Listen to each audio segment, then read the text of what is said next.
E aí eu tava chegando na escola, parando no mesmo lugar que eu parava todos os dias, que era perto de uma praça. Aí eu lembro que eu fiz fui até a frente, voltei, aí eu entrei numa ruazinha de ré pra parar numa guia lá. E aí eu tava estacionando o carro, tava olhando no retrovisor, já tava pra desligar o carro quando eu vi 3 meninos chegando no meu vidro. Um menino tava de capuz, tava com óculos Ray-Ban e apontou a arma, colocou a arma dentro do carro, assim. Aí eu olhei, o vidro tava só aberto assim, né? Aí eu falei, mas o que tá acontecendo? Aí eu falei, puxa, acho que é um assalto de verdade. Aí eu lembro que eu olhei assim pra eles e falei, calma, calma, eu vou tirar o cinto. E nisso o carro foi pra frente. Eu não tenho muita relação com a minha família, né? Porque, assim, só com a minha tia. Com meus pais, eu não tive muito vínculo com meus pais. Eu nunca os vi, né? Pra falar a verdade. Eu morei com a amiga da minha mãe me doou pra amiga dela. E aí eu fui morar com a minha tia. Eu fiquei com a minha tia dos 6 aos 9. Ela tinha problema com álcool, aí os vizinhos denunciavam ela e acabou o conselho tutelar levando eu pro abrigo. A moça perguntou, você tá passando mal? Aí eu pus a mão no peito e assim, acabei de ser assaltada. Quando eu falei isso, tinha um carro parado na frente da escola com 3 guardas civis. Aí a policial virou pra mim e falou, o que aconteceu? Eu falei, meu carro, acabaram de levar meu carro. Aí eu fiquei no abrigo dos meus 9 até os meus 13 anos. Aí depois dos meus 13, o juiz pediu pra mim voltar pra casa dela, ele determinou. Aí eu fiquei só um mês na casa dela e fui pra casa da minha outra tia, que chama Lúcia. Fiquei um mês na casa dela, de lá eu fui pro CREC Itaquera. Do CREC Itaquera, não, eu fui pro Avib de novo, o primeiro abrigo que eu passei. O Avib fechou, teve uns problemas lá, ele se fechou e assumiu o Cooper. Aí eu fiquei no Cooper, de lá eu fui pra Fundação Casa. E da Fundação Casa eu voltei pro CREC Itaquera, onde estava meu irmão, Daniel. E no final da rua tinha uma rotatória. O que aconteceu? A hora que eu falei isso, os meninos estavam descendo a rotatória. Eu falei, aquele carro lá. E eles subiram. Quando eles subiram, os policiais já saíram logo em perseguição, então eles conseguiram perseguir o caminho todo. A história foi que ele chegou bêbado no abrigo e ele chegou aí, ele tava dormindo no quarto das crianças, não do adolescente. E a criança gritou à noite. E eu fui lá no quarto das crianças pra ver. Quando eu vi a cena, tava a criança com as calças baixadas e ele do lado bêbado. Porque como eu vi a arma, eu falei, puxa, qualquer vacilo aqui pode ser. E a hora que o carro foi pra frente, eu falei, agora ferrou, né? Eu senti um medo, assim, que é uma coisa que não dá pra explicar. Na hora eu fui pra cima dele e machuquei ele lá na briga. Aí chamaram a polícia. Aí nessa que chamaram a polícia, o policial perguntou por que eu fiz aquilo, eu expliquei ao policial, aí o policial falou pra mim assim, que eu tava errado, que a criança estava assustada porque eu bati nele, não porque ele fez aquilo. E ele era mentira que ele tinha feito. Eu me senti muito mal, porque eu pensava que eles iam vir ao meu favor, né? Não ao meu favor, a favor da criança, né? Que naquele momento, a criança que estavam passando pela dificuldade ali. Só que eles não entenderam aquilo, entenderam que eu fui a pessoa errada, que eu fui o violento, sim, errei. Não é pra não ter ido lá e ter feito o que eu fiz com o moleque, mas pra mim aquilo ali na hora era a coisa mais certa, não tinha mais o que fazer ali. Então eu fiquei com muita raiva, assim, mas como a coisa foi resolvida, eles foram pegos, eu sabia que eles iam ser punidos, então meio que a coisa se resolveu ali. Aí, pra mim foi péssimo, porque eu pensei que eles iam me ajudar, porque eles estavam ali pra me ajudar, não pra prejudicar, e acabaram me prejudicando. E aí veio a audiência, até no dia da audiência eu perguntei pra diretora lá se ela ia falar alguma coisa, que eu tava certo, ela falou assim, eu não posso falar mais nada pra você.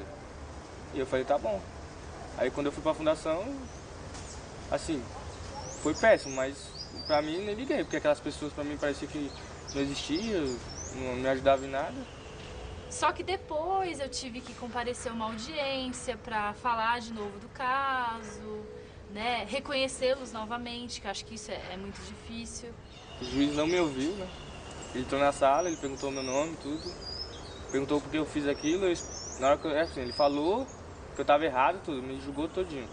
Ele não deu nem um minuto pra me falar e já falou que mandou assinar o papel lá e ficar na sala de espera. Ele falou que eu fiz, falou que eu tava errado de fazer aquilo, tudo. Aí eu falei assim, aí na hora que eu ia explicar pra ele que eu fiz aquilo, ele falou assim, pode sair da sala.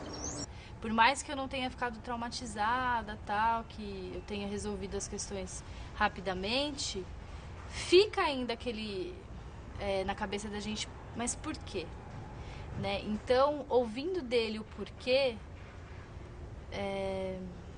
não é que ameniza, nem que suaviza, nem que entenda, mas você tem uma outra dimensão do outro, né? Você possibilitar ele falar o que aconteceu, você entende melhor. Eu nem sabia quem era o advogado na audiência. Eu fui saber no dia que eu recebi minha LA, que era uma mulher. Pra mim, eu não sabia quem era o promotor, quem era o advogado, só isso. Mas eu perguntei pra moça, que ela tava com o papel lá, falou assim, você ganha sua LA. Aí eu olhei assim, eu falei, a senhora é o quê? Ela falou assim, eu sou advogada. Aí eu falei, Então, ouvindo o relato de Valesca como vítima e Júlio como ofensor de crimes diferentes, fica óbvio como é importante escutar esses relatos, porque as consequências dos crimes se inserem nesses relatos. E a justiça restaurativa, ela é uma tentativa de fazer aparecer esses relatos, essas histórias, essas verdades, para poder ser justo, porque o justo só pode responder a essas realidades. E para isso precisamos ouvir todas as pessoas envolvidas, o que fica óbvio no próximo caso, que é o caso da Lagoa. Bom, um dos casos que o núcleo comunitário trabalhou é um caso que envolve a morte por afogamento de um menino de 1 ano e 9 meses. Esse garoto estava dentro de uma instituição que atende crianças nessa idade, até jovens de 17, 18 anos. E ela está localizada num espaço que é um sítio, né? E nesse local havia um lago. E a professora que acompanha essa turma, ela voltou para a sala de aula, ela deu conta da falta do menino, percebeu. Imediatamente correu, né, para a área externa e nesse momento esse garoto foi encontrado morto, né, boiando dentro do lago. A reação dessa professora foi dizer que a vida dela tinha acabado, ligou para o seu marido, pegou a bolsa e foi embora.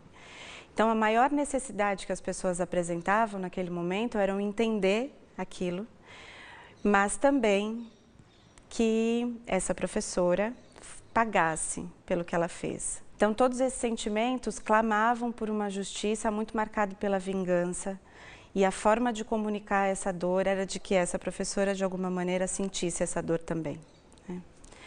Então, o processo se iniciou um pouco dentro desse contexto, ouvindo as pessoas envolvidas, uma por uma, o que aconteceu naquele dia, como ela se sentiu naquele dia, o que ela pensou, o que ela pensa hoje sobre aquilo que aconteceu e o que ela espera, né, de um processo restaurativo e o que para ela significava uma reparação de danos, né, diante da morte de um menino que não volta, o que pode ser feito, né, coletivamente como reparação de danos pela morte desse menino.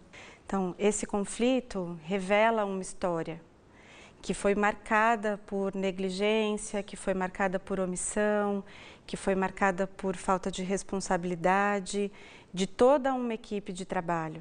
A morte de um menino é irreparável, mas a história desse conflito pode ser cuidada, né? E as pessoas envolvidas foram encontrando quais foram as suas responsabilidades, né, diante disso. Então, a pessoa, por exemplo, que decidiu retirar a cerca que protegia o lago, né? Como foi tomada essa decisão, como isso foi pensado, o que pensaram sobre isso, mas não disseram, né, uns aos outros, né? E o quanto ter tirado a cerca nesse momento trazia uma culpa enorme, porque se eu não tivesse tirado a cerca, esse menino não teria morrido, né?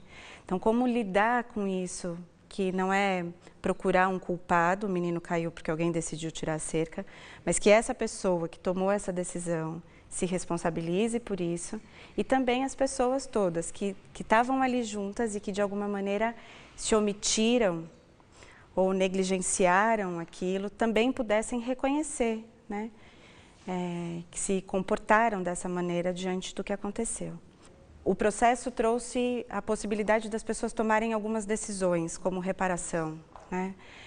Como, por exemplo, retomar a cerca, cuidar de um espaço físico que pudesse trazer um pouco mais de segurança, incluir as professoras num processo, né, neste processo. Questionar, inclusive, as decisões de que essas professoras foram demitidas por conta do que aconteceu. Bom, uma das profissionais responsável, né, foi readmitida, né, então foi incluída de novo, né, nessa equipe. Eu já vi nos círculos onde tem vítima, ofensor, comunidade juntos, de um conflito, um crime grave, como as pessoas chegam no primeiro momento desse círculo com raiva, com muita dor e às vezes o sentido ainda de rancor. E durante esse processo do círculo, como as pessoas começam a ver as outras pessoas no círculo como seres humanos também, que também sofreram. E para mim, o processo da justiça restaurativa bem feito, esse processo leva as pessoas ao lugar mais profundo dentro de si, que é o lugar onde nasce compaixão. O processo ajuda a vítima passar, a vítima sentir mais leve, porque a vítima tem momento de contar sua dor, sua raiva para a própria pessoa que causou isso. E isso traz muitos benefícios para a vítima. Ficou resolvido, a gente tinha feito um acordo que tinha ficado bem animada, porque é uma coisa que eu realmente queria fazer, e feliz de ter visto que o futuro seria diferente. Então me deu muita esperança também. Saí daqui muito animada. Você compartilhando a experiência como a vítima e ele também, Rafael, o reconhecimento de você como vítima. Acho que foi uma relação mútua que envolveu todos nós, não só vocês duas. Eu acho que isso ajudou muito Rafael a assumir, ter essa coragem de assumir a responsabilidade, admitir, mas querendo também reparar os danos. Quando a gente foi embora, a gente se cumprimentou, todo mundo, e para mim, na verdade, a história foi resolvida. Uma mudança importante é que as pessoas ganham uma outra visão sobre o que é justiça. A justiça esperada pelas pessoas antes de chegarem no núcleo é uma justiça marcada pela punição, que vai buscar um culpado para punir. E diante desse processo e da possibilidade de todo mundo se responsabilizar, reconhecendo as suas partes, né, as suas responsabilidades pelo que aconteceu, esse processo de justiça acontece no senso de responsabilidade, né? É justo e é justo para todas as pessoas que estão envolvidas. As pessoas têm a possibilidade de se responsabilizarem pelo que aconteceu e repararem os danos. Neste caso, a gente também vê a importância da participação da família, porque a avó do menino participou e ela é funcionária da escola e ela lutou junto com os outros funcionários para essa instituição não fechar. Apesar de que os filhos dela, os tios desse menino que morreu, fizeram muita oposição e queriam fazer justiça com as próprias mãos. Mas para a avó, a participação do ciclo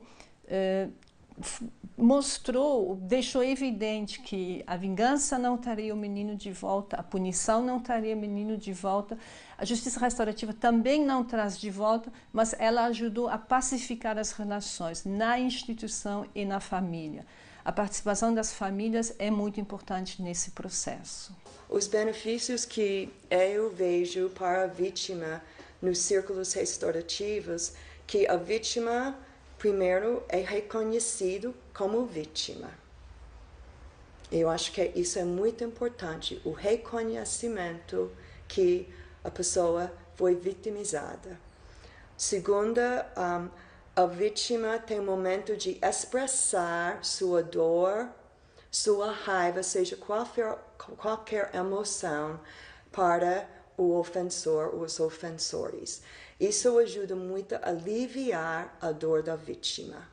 Eu sou um pouco aliviada para depois olhar a outra pessoa como um ser humano, e não como um monstro, mas um ser humano que cometeu uma ofensa ou um crime, Eu posso perguntar, em vez de só enfocar em mim, que a gente faz no círculo de violência, eu posso perguntar o que está acontecendo na vida daquela pessoa que a pessoa fez isso.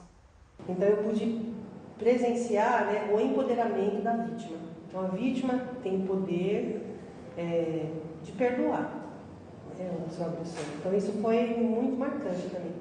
Ouvi a Valesca dizer, olha, eu quero que reconheça sua coragem. Nem todas as pessoas, todas cometem erro, mas nem todas têm a possibilidade de assumir esse erro publicamente. Então ele é uma pessoa, empoderou também o agressor, mas dizer para ele, olha, a partir de agora eu quero que você se sinta livre. Reconhecendo a vítima e empoderá-la, ajuda a vítima a dar um passo para frente. Ela pode ser orientada do passado, do fato doloroso, traumático, para o futuro. E isso é, para nós, o processo do perdão. Na medida em que as pessoas vão se conectando uma com a outra, vão entendendo as histórias, vão dar sentido a essas histórias, isso permite com que elas abrem mão do passado e vão para o futuro. A inspiração para nós é uma frase da Hannah Arendt que diz: se não fôssemos perdoados, eximidos das consequências daquilo que fizemos, nossa capacidade de agir ficaria limitado a um único ato do passado, do qual jamais nos recuperaríamos. Seríamos para sempre as vítimas das consequências deste ato. Infelizmente, a palavra perdão é muito conectado com o mundo religioso. Mas para nós o perdão é a possibilidade de ter uma vida em conjunto, uma vida em comunidade. E por isso o perdão faz parte do nosso curso de Justiça Restaurativa. O perdão é uma habilidade emocional. Com fundamentos e práticas da justiça restaurativa, conseguimos ver que tem uma sede para ter um outro modelo da justiça. Não é uma justiça que reprime, que pune as pessoas mais escolhidas, que usa violência como uma ferramenta para ensinar pessoas a não usar violência, mas uma ferramenta que restaura as relações.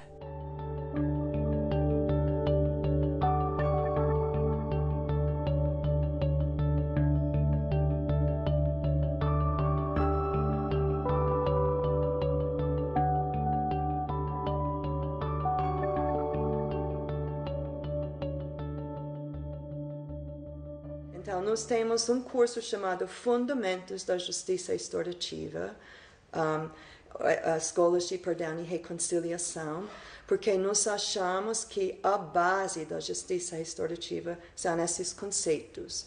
Entrar em contato com sua dor, sua raiva, reconhecer que eu também sou violenta, que todos nós somos violentas, para ter essa igualdade entre nós, no sentido que todos nós somos seres humanos, todos nós cometemos erros, todos nós sofremos agressões. Às vezes, em vez de eu expressando minha dor e minhas perdas, eu vou reprimir isso.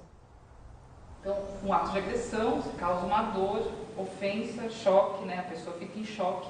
Frente a isso, quando a pessoa começa a ter consciência dessa dor, vem o pânico, e frente a esse pânico, normalmente a gente é conduzido a reprimir a dor. Reprimindo minha dor dentro de mim e querendo justiça, que muitas vezes no nosso mundo significa vingança.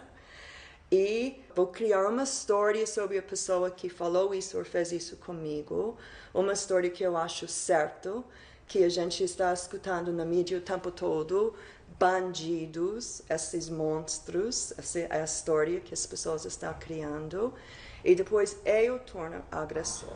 O que a gente propõe no curso é sair desse círculo a partir da expressão da dor. De fato, o que esse ato de agressão me fez é falar sobre o que fez. Mas para a gente falar sobre o que fez, a gente tem que entender e entrar em contato com essa consequência, com essa dor. O que normalmente a gente reprime, a gente tem que se confrontar. Trabalhamos com práticas que ajudam as pessoas a lidar melhor com seus conflitos e romper este círculo vicioso da violência que temos hoje em nossas sociedades. Como ajudar as pessoas envolvidas num crime, vítima, ofensor e comunidade, lidaram com este crime e construir uma justiça baseada nos conceitos de responsabilidade, reparação de danos e reintegração social.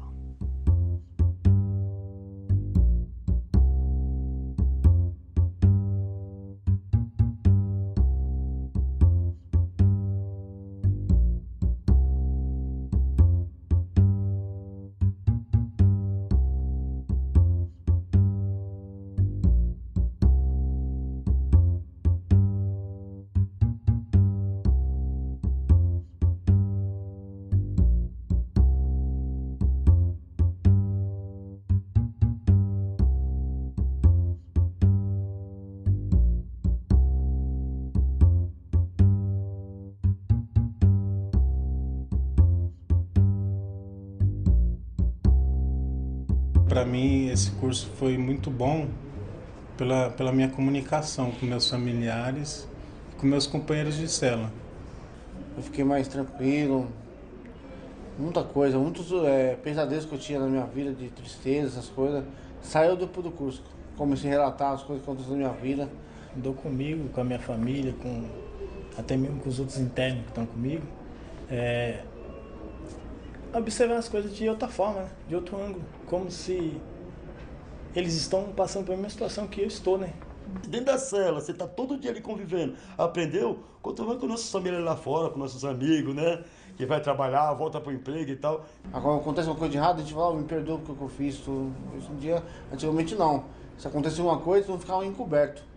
Ficava aquela coisa sinistra assim, mas hoje não. Hoje a gente perdoa, a gente conversa, senta para conversar, algum problema. Se eu pudesse encontrar com a minha vítima, a primeira palavra seria perdão. Perdão. Tanto me perdoar, porque eu também fui uma vítima de tudo isso.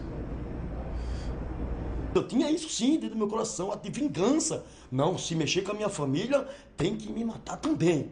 Então nós tinha isso dentro de si, né? Mas depois que eu peguei, que fiz o curso, automaticamente eu vi que não é dessa forma que funciona, certo? Que eu precisava de uma restauração dentro da minha vida, que era essa vingança que tinha dentro de mim. Após o primeiro curso que eu participei, que foi em Passo Fundo, aquilo me despertou o fato de eu ver os apenados como pessoas, como seres humanos, e que têm potencial sim, e que merecem oportunidades. A segunda etapa em Porto Alegre reforçou isso para mim como pessoa, como servidor, mas principalmente como administrador de uma casa prisional com mais de 450 pessoas recolhidas. Foi uma imensa e grata surpresa. Até então eu nunca tinha ouvido falar de justiça restaurativa. Aí eu fui fazer esse primeiro contato e eu fiquei assim extasiado com o projeto, e não se tinha notícias de justiça restaurativa no meu estado. Eu não tinha outra opção a não ser levar esse curso para Cascavel, para o Paraná.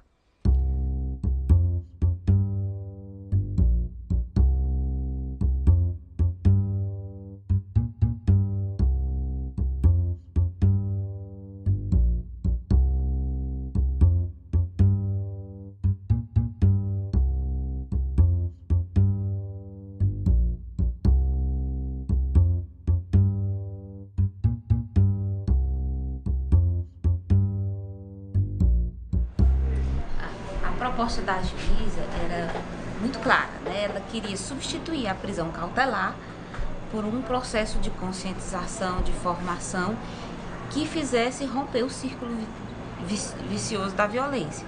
Qual era o objetivo? Era refletir sobre os fatos, como tinham acontecido, por que tinham acontecido, os fatos que trouxeram cada um deles para o juizado da violência doméstica, como eles foram afetados, como as pessoas, quem mais e como foi afetado e o que poderia ser feito para reparar o dano. Qual era o nosso objetivo? É fazer com que aquela pessoa que cometeu aquele crime entenda aquela conduta verdadeiramente como crime e que mude aquele comportamento. Né? Nós não estamos interessados se aquela pessoa vai se relacionar com outra que ele cometeu o crime ou não. O que nós objetivamos aqui é exatamente essa mudança, né, de comportamento, a mudança de concepção. E pelo que se está vendo, por esse grupo, né, que está terminando o trabalho agora, houve assim um grande avanço. Eu acho que a gente conseguiu, pelo menos assim nesse primeiro momento, a gente conseguiu atingir o objetivo, sim. No começo eu achei pra mim que era só uma reunião qualquer, comigo mesmo dizia, e minha mãe perguntava, mas logo no começo eu comecei a gostar, comecei a conhecer novas pessoas, mas tinha pergunta aqui no grupo que falava muito, tocava numa coisa que eu tinha dificuldade de reconhecer o meu erro. Teve uma parte de uma das nossas reuniões, dos nossos encontros, que teve uma experiência sim, eu passei, que foi um momento que, quando nós estávamos numa situação e quando nós botávamos uma cadeira diante de nós e imaginava ali aquela pessoa a qual aconteceu o fato. Aí depois mandaram nós se sentar no lugar da onde era a vítima e se passar o que se passava com ela, com aquela pessoa. Então isso daí foi uma coisa que eu aprendi também. Pelas dinâmicas que a gente teve, né, que muito proveitosa, por sinal, dali a gente tirou muito proveito. Deu para sentir o que ambas as partes passou, tanto nós como a vítima. A gente vem aqui, lógico, que a gente está aqui por uma determinação da justiça, né? Nós estamos aqui por uma determinação da justiça, mas essa determinação está fazendo com que a gente pense melhor, veja lá na frente com outro ângulo, né? Para que a gente também não venha até mesmo passar pela mesma situação. Nós estamos achando que teve um índice, né, de aproveitamento muito bom. Que se fosse possível, os tribunais de justiça se sensibilizarem, né, com essa questão, aplicar essa questão da justiça restaurativa, levar esse trabalho para os juizados de violência contra a mulher. Porque é um trabalho assim que ele surte muito efeito nessa vara específica, né? Diante da situação de hoje, em todo o sistema no Brasil inteiro, a gente não sabe mais como agir, o que buscar, como trabalhar, como enfrentar, como lutar. E a justiça restaurativa e essa experiência tem sido a nossa única esperança. Nesses anos que estamos formando em diversos lugares do Brasil, trabalhando com públicos diversos, a gente vê que cada público se apropria dessa prática de uma forma que condiz com as suas necessidades. Assim também acontece no sistema prisional. E um estudo na Inglaterra mostra que, analisando 400 casos de crimes graves, fazendo o círculo vítima-ofensor, o resultado desses círculos é que a reincidência reduz em 55% nesses casos dentro de 2 anos. Para ti pensar que tu pode trazer esse preso de volta para a comunidade, que tu pode ajudar com que a família dele volte a ter uma vida normal e regrada, ele exige mais trabalho. Mas também te dá um ganho emocional muito grande. Nós estamos aplicando, então, algumas técnicas, né, de práticas restaurativas entre funcionários e funcionários, entre apenados e apenados e entre apenados e servidores. A corrente que vem sendo muito desenvolvida é mais entre apenado e familiares, né? Essa é que tem bastante casos, assim. Um preso pegou dinheiro do outro, que a família trouxe R$50 para ele, e ele se descuidou e o outro passou a mão no dinheiro dele. Aí foi chamado o familiar, colocado juntos, sentados, e o preso diz assim, não, eu não tenho como devolver o dinheiro para ele.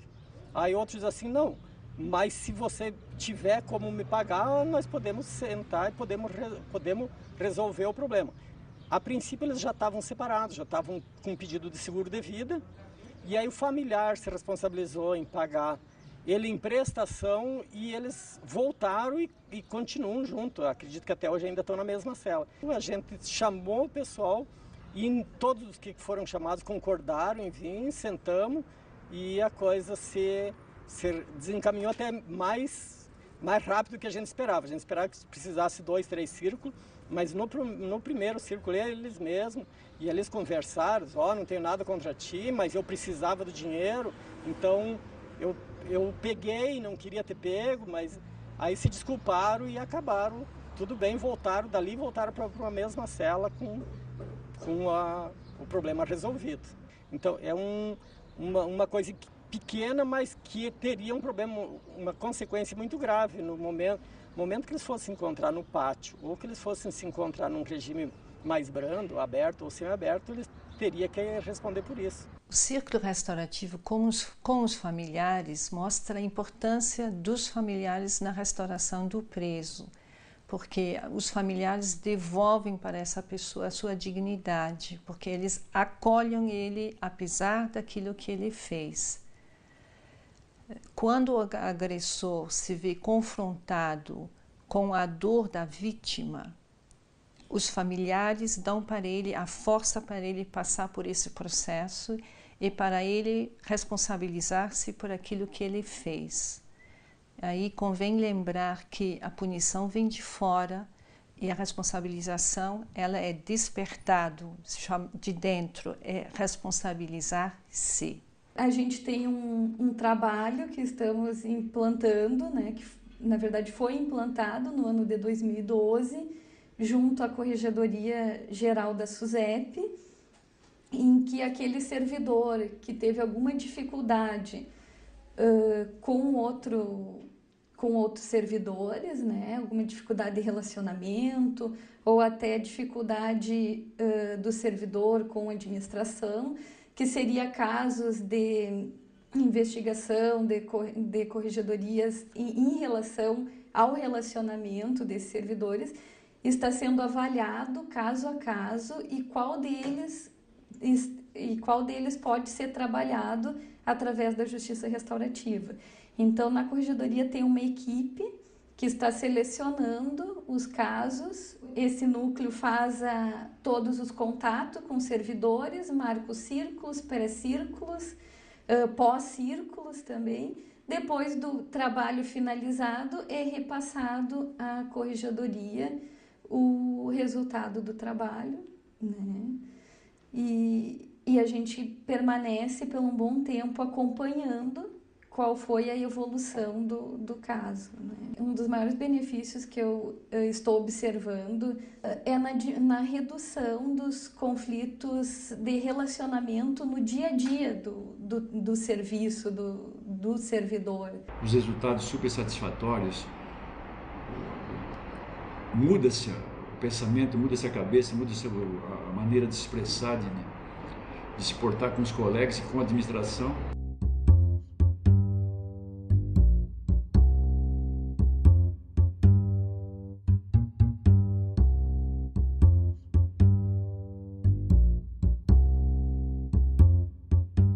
As contradições que aparecem, né, nos círculos restaurativos revelam o tempo todo a falta de políticas públicas, a falta das políticas sociais, as contradições das desigualdades sociais e das desigualdades de poder. Quando você faz um círculo, o círculo ele abre, é como se ele estivesse mostrando todas as outras fragilidades e necessidades que essas pessoas apresentam. Então, na escola, a gente sabia que, por exemplo, o menino contava da sua família, da violência, da agressividade, e o círculo fazia o que com isso? Então, e aí a gente precisa da rede para apoiar isso. Então, é uma questão de violência, eu vou chamar o Conselho Tutelar para pensar junto comigo. Não é simplesmente pegar esse problema e transferir para o Conselho Tutelar. Não, é pensar junto com o Conselho Tutelar. Apresentada a necessidade, eu faço o que com isso? Se eu não tenho uma rede estruturada que possa, junto comigo, dar conta disso. Quando trabalhamos do caso do Júlio, uma adolescente que estava morando numa casa-abrigo e cumprindo medida socioeducativa, participaram no processo restaurativo os 2 serviços da prefeitura que trouxeram o problema, no primeiro momento, o comportamento agressivo de Júlio. Depois 2 encontros, todos, incluindo os serviços, concluíram que o problema maior estava entre os serviços e a maneira que eles estavam lidando com Júlio. Conseguimos trabalhar com este problema e fortalecer a relação entre os serviços da rede. É que muitos dos conflitos, eles apresentam, eles trazem, né, à tona as contradições, especialmente as contradições marcadas pela desigualdade de poder, pela desigualdade social. Muitas vezes a gente pensa na facilitação, no processo restaurativo e no potencial que esse processo traz de transformação, mas como isso também pode se tornar uma mobilização social, de participação comunitária, de construção coletiva, de uma responsabilidade social em que as pessoas percebam como são essas estruturas. Uma ação, um programa, uma política que propõe a justiça restaurativa não vai acontecer se não houver um fortalecimento do sistema de garantia. Ou seja, não dá para o CEDEP pensar a justiça restaurativa sozinho, sem envolver todos os atores. E assim, quem são esses atores? Né? Então, a escola, o sistema de saúde, então a educação, a saúde, a assistência social, a própria sociedade civil. Então, é a possibilidade de devolver às pessoas o entendimento de que os conflitos, eles podem e devem ser resolvidos no âmbito comunitário. Para nós, junto com o processo de justiça restaurativa, vem a necessidade de instaurar o direito e os direitos sociais. O empoderamento de vítima e ofensor às vezes se perde porque o equipamento do Estado não funciona. Por exemplo, uma pessoa dependente química precisa de atendimento e não tem essa possibilidade de atendimento naquele município. As mobilizações sociais que podem sim surgir a partir da facilitação de um caso, né? Porque ele é bastante revelador e o quanto as pessoas que estão envolvidas podem se sentir protagonistas, né, na construção de espaços mais democráticos e participativos. Nem sempre eu preciso de um juiz, eu preciso da polícia para resolver um conflito, né? Porque a gente está desempoderado. Então, eu tenho um conflito na escola que eu não sei resolver, eu chamo a polícia, ou eu chamo o juiz para resolver para mim. E o que a gente faz? A gente judicializa um monte de conflitos podendo ser resolvidos ali e não se responsabiliza por nada. Justiça restaurativa é restaurar o justo e instaurar o direito. Justiça restaurativa é também pressionar o Estado. Isso é justo e necessário.